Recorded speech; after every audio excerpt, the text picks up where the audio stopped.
bioélectronique de Vincent, donc je pense que tout le monde connaît plus ou moins ici les bases, donc on ne va pas rentrer dans les détails bien entendu, permet d'ouvrir une porte énorme.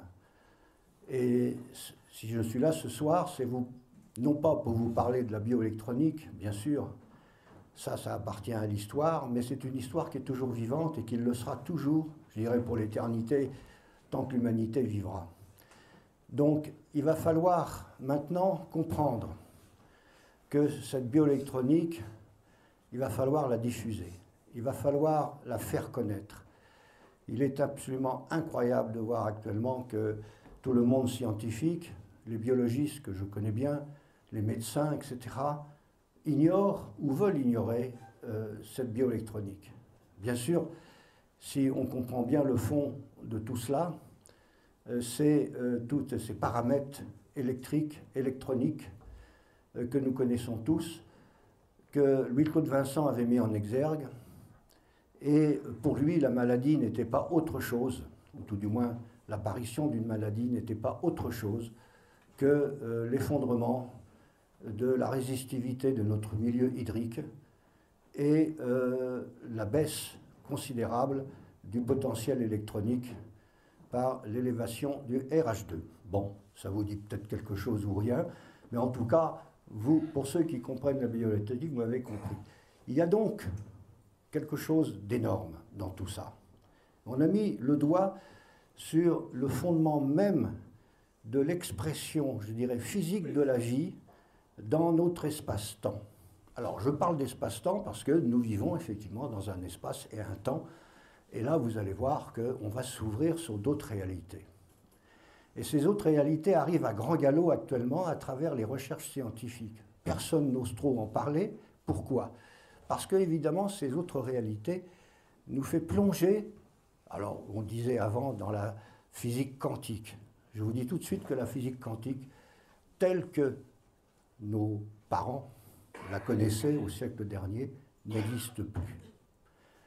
Parce qu'actuellement, il faut comprendre que c'est simplement une interprétation d'une autre réalité qu'on n'a jamais pu pouvoir faire corréler avec notre monde physique.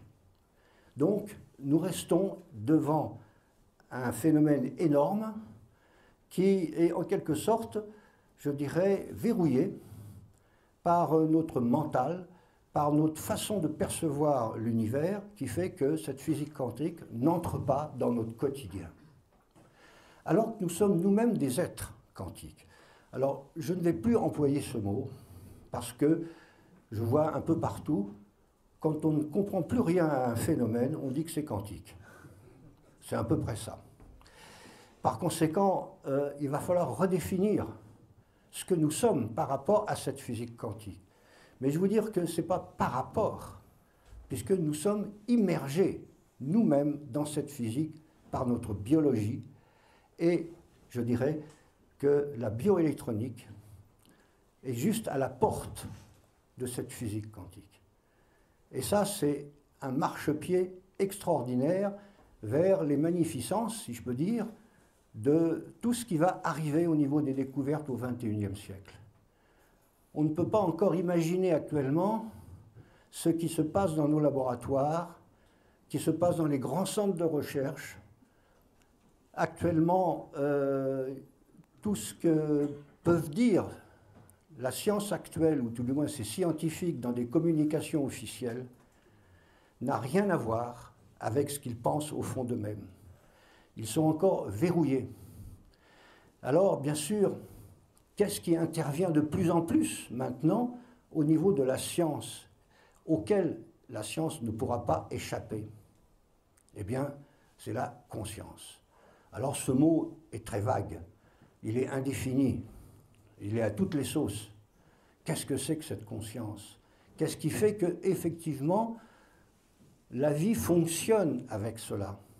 Que la moindre parcelle, le moindre atome est une représentation de notre conscience. Ce sont des points d'énergie et d'information, ce n'est pas autre chose. Et vous êtes que ça. Alors, bien sûr, Ça fait froid dans le dos de savoir qu'on n'est plus que des points d'énergie et d'information, alors que toute la journée, on se bat avec, si je peux dire, la matière. Et que cette matière nous écrase et nous empêche de voir effectivement la clarté des choses derrière. Qu'est-ce qui se passe? En fait, que c'est nous-mêmes, quelque part, qui fonctionnons ailleurs et d'une autre façon. Nous allons revenir sur ce sujet extrêmement important, car la science, jusqu'ici, a oublié un facteur déterminant dans toutes ses recherches, c'est le temps. Nous sommes des êtres temporaux. Nous fonctionnons plus dans le temps que dans l'espace. Alors vous allez voir, ça, c'est quelque chose que vous allez découvrir, et ce soir, en vous couchant, vous y penserez, et vous verrez qu'il se passera pas mal de choses. Alors, rentrons dans cette magie incroyable. Les savants disent, les scientifiques, quand ils parlent, bien sûr, de ces mondes qui sont inaccessibles à la mesure de la science, eh bien, effectivement, ils appellent ça la supraréalité. C'est supral. Alors, c'est encore un mot, n'est-ce pas, qui empêche de dire que, quelque part, c'est la conscience ou c'est un phénomène spirituel. Mais ça, c'est un gros mot scientifique, il est interdit de le dire. Donc, nous ne l'emploierons pas ce soir, puisque nous allons rester dans la science. Mais cette science va rejoindre quelque part cette conscience. Donc, nous sommes sur le bord actuellement, je dirais, dans tous ces laboratoires, et moi j'ai dernièrement eu encore une conversation, pas plus tard que dimanche dernier à Genève, avec des gens extrêmement importants, un grand physicien, et d'autre part un autre chercheur du CERN de Genève. Et là, on a eu des échanges vraiment qui nous encouragent à dire que nous sommes autre chose que ce que nous pensons. Nous sommes bien plus que ce que nous pensons.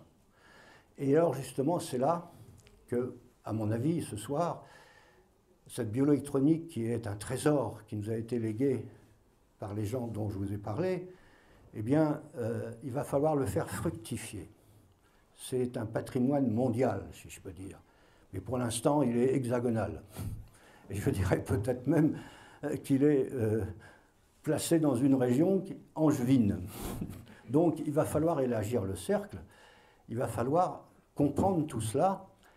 Et vous allez voir qu'on a les moyens de le faire.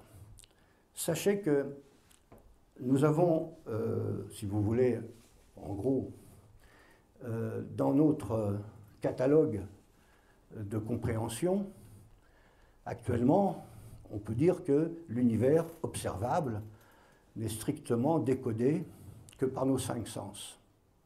Bien sûr, nous avons derrière notre mental, notre intelligence, mais tout ça est extrêmement lent, extrêmement sclérosé, avance à petits pas, et il est très difficile de pouvoir dépasser sans arrêt sa propre science, sa propre connaissance.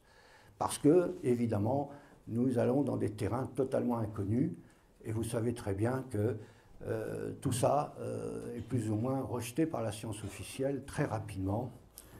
Il faut comprendre que rien ne résulte du progrès humain, et souvent, ce progrès humain n'a pas l'assentiment de la communauté, et bien souvent est rejeté, calomnié, sacrifié, etc. Vous connaissez toutes les histoires de tous ces gens, les grands découvreurs, hein, depuis Gordiano Bruno, notamment Bruno Gordiano, qui avait découvert effectivement que la Terre tournait autour du Soleil, et que ce n'était pas l'inverse, et il a été brûlé en place de grève.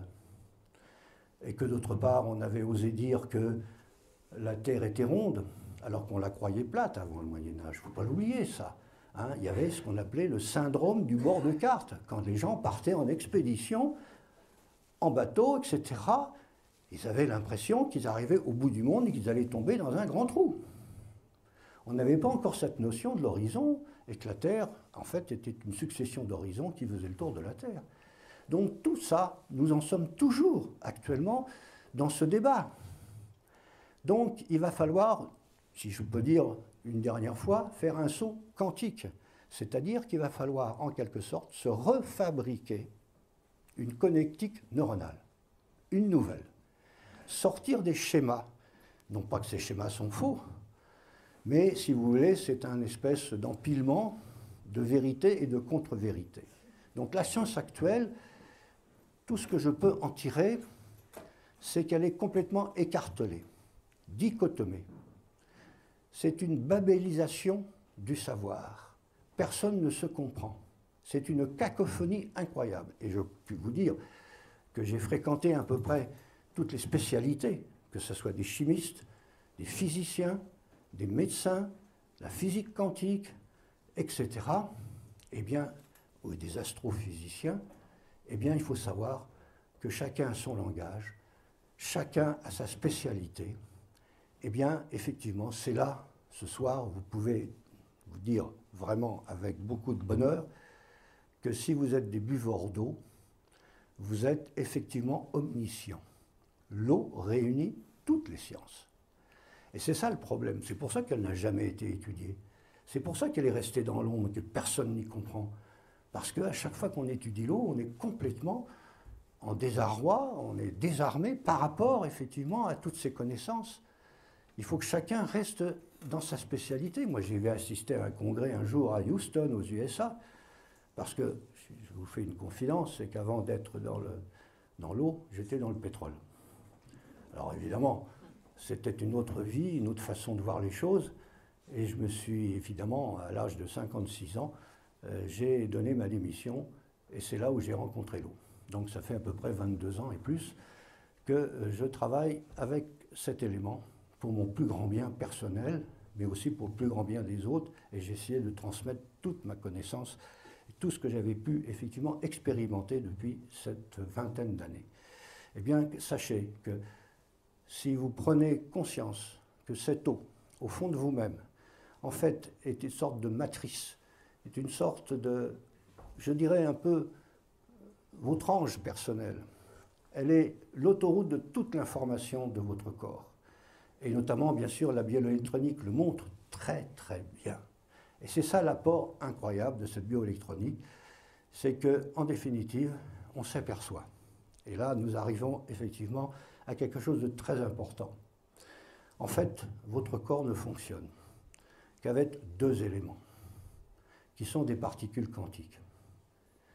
C'est l'électron et le photon, point final. Le reste, ce sont des accessoires. Par conséquent, vous voyez ce que vous êtes. Et d'où viennent effectivement ces particules? Ah, là, ça devient intéressant. Moi, j'ai pu visiter le CERN de Genève et j'ai pu discuter avec des gens absolument top niveau là-dedans. Et ils vous disent, mais attendez, vous nous racontez que la matière existe, mais absolument pas. La matière est quelque chose de totalement inexistant. Vous n'êtes qu'une hallucination informationnelle, point final, que votre cerveau décode en 3D, point final. Voilà ce que vous êtes, tout à fait précaire, comme vous le savez d'ailleurs. Donc coincé entre notre naissance et notre mort, coincé entre l'infini et l'éternité, comment fonctionner? Il va bien falloir en sortir quelque part. Et ça, il faut y penser. Il faut se réapproprier, je dirais, notre mort. Voilà, ça a l'air de rien, exorciser. Effectivement, et c'est là où on s'aperçoit, avec un bonheur immense, qu'en définitive, nous fonctionnons dans plusieurs dimensions. Ça, c'est les dernières grandes découvertes. Alors, au CERN de Genève, ils m'ont dit la chose suivante. Vous savez, on parle de la conscience, mais nous, on n'en parle jamais. On sait qu'en arrière-fond, il y a quelque chose qui doit fonctionner avec ça. Mais on ne peut pas faire de déclaration ni de communication scientifique en disant la conscience fait quelque chose. Et pourtant, elle fait quelque chose. Alors, quelle est cette conscience? Comment il la détecte dans ces énormes machines qui sont le CERN de Genève? Je vous rappelle, c'est un espèce d'anneau qu'on appelle un collisionneur qui fait 28 km de tour, je ne sais pas si vous vous rendez compte, qui est à 100 mètres de profondeur entre la frontière française et suisse. Et vous avez là-dedans des gens, à peu près 4000 scientifiques qui travaillent. Tout ça pour vous dire que la matière n'existe pas. Vous vous rendez compte? Alors comment intégrer ça dans notre mental, dans notre logique quotidienne? Donc la bioélectronique donne un sens à la vie. Elle donne effectivement la possibilité à notre vie de fonctionner avec deux particules dont je vous parle, qui sont l'électron et le photon, et vous allez voir comment. Donc il y a un saut à faire dans notre cerveau, si je peux dire, pour essayer de retrouver quelque chose qui devient pérenne, c'est-à-dire qui passe le temps, qui est intemporel, c'est-à-dire qui va entre l'infini et l'éternité. Donc nous sommes là-dedans, sans nous en rendre compte. Et c'est ce qu'on découvre à travers le temps. Et vous allez voir. Au CERN de Genève, ils m'ont dit, vous voyez, la matière, qu'est-ce que c'est? C'est l'information qu'on a d'elle, c'est pas autre chose. Mais dire qu'elle existe, non. Parce que lorsqu'on se réduit à l'atome même, l'atome, ils m'ont montré effectivement une photo d'un atome d'hydrogène, un proton. C'est 4 milliardièmes de millimètre, enfin c'est un truc aussi ridicule que ça, c'est absolument insaisissable pour nos sens. Et qu'est-ce que vous voyez? Ça n'a rien de solide. Vous voyez une espèce de petit point lumineux qui brille et qui palpite des milliards de fois par seconde. C'est-à-dire que vous disparaissez et vous réapparaissez des milliards de fois par seconde. Puis un jour, vous disparaissez pour de bon. Ça, il faut s'y attendre. Mais ce n'est pas un drame. Vous allez voir pourquoi. Il faut bien comprendre et rentrer dans la magie de tout ça. Et pour moi, l'eau m'y a aidé énormément parce que, à la sortie de mon précédent métier dans le pétrole, j'étais dans un tel état physique que, à mon avis, je n'aurais pas duré 10 ans. Et que, au contact de l'eau, que j'ai compris que je pouvais me régénérer. Et bien sûr, j'ai rencontré tout un tas de gens qui travaillaient dans l'eau, bien entendu, et notamment Jacques Benveniste, avec qui, je ne dis pas j'ai collaboré, mais il m'invitait souvent à ses expériences, et notamment à l'hôpital Cochin, où il a fait des expériences extraordinaires sur la mémoire de l'eau, en retransmettant toute une signalisation moléculaire, en la numérisant sur un disque, et en transportant, je dirais, cette numérisation de cette signalisation moléculaire, qui était une molécule d'ovalbumine. Au préalable, on avait injecté à un cobaye, un cœur de cobaye, cette ovalbumine sous forme moléculaire, mais on avait recueilli d'autre part aussi, à travers un amplificateur et une ampoule d'eau vierge, la signalisation moléculaire, une fréquence. Par conséquent, toutes les molécules, bien sûr, et les atomes entre eux, communiquent par des fréquences. Il faut bien comprendre que, contrairement à ce qu'on enseigne dans nos universités de biologie, où j'ai eu d'ailleurs l'honneur un jour d'être invité par des jeunes biologistes en études à l'université de Marseille de Lumini, où je leur ai expliqué que, contrairement à ce qu'ils apprenaient, que toutes leurs réactions métaboliques qu'ils apprenaient, ils en savaient certainement plus que moi là-dessus d'ailleurs, je leur ai dit, eh bien ce n'était pas du tout des contacts physiques que les molécules devaient avoir pour se rencontrer et en définitive s'associer pour fabriquer des protéines ou des molécules.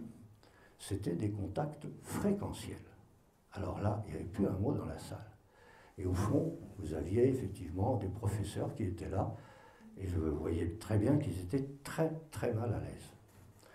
Il faut comprendre par conséquent que, imaginez qu'à l'heure où je vous parle, d'après ce que m'ont raconté Jacques Benveniste, on fabrique à peu près 60 000 milliards de réactions métaboliques par seconde. Comment voulez-vous que vous y retrouvez là-dedans? Comment voulez-vous qu'un médecin s'y retrouve là-dedans? Comment voulez-vous que tous ces lobbies pharmaceutiques qui fabriquent des produits chimiques et des molécules très lourdes sèment plutôt le désordre que l'ordre? Sous des apparences, bien sûr, je dirais, de soins. C'est un énorme mensonge, nous le savons tous.